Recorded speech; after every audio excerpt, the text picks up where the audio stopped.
dovremmo avere 209 miliardi che il governo dovrebbe portare a casa da Bruxelles. Questi 209 miliardi invece di perderli in mille rivoli e magari finanziare anche qualche cretinata che poi non servirà a nulla, non serve all'economia, non serve al lavoro, è meglio suddividerli con le regioni. Se lo vuole chiamare recovery plan dalla Veneta, io le confermo che stiamo costruendo, mettendo in fila parecchie decine di miliardi di euro proprio per fare un progetto di investimento. Dei parlamentari della lista Zaia a Roma sarebbe tutto più facile? No, guardi, la lista Zaia non è un soggetto politico e quando si inizia a fare queste robe si finisce di amministrare, si comincia a chiacchierare. Noi, la lista Zaia è servita in tutte queste volte per un progetto amministrativo, noi governiamo la regione, la vogliamo governare bene, punto. È finito il lockdown, si ritorna anche alla normalità sul fronte della sicurezza? Sì, si ritorna ai ladri.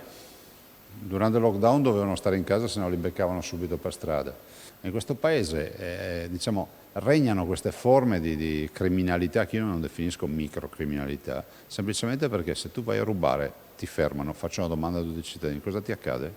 Niente, niente, non vai in galera, nessuno si preoccupa, niente, ti scriveranno da qualche parte che sei andato a rubare, poi continui. La verità è che i dati ci dicono che una persona arrestata in flagranza di reato è una persona, per il furto, è una persona che almeno 10 volte non è stata arrestata in flagranza di reato. Vuol dire che il rapporto è 1 a 10, una volta ti becco e 10 volte non ti becco. È scandaloso.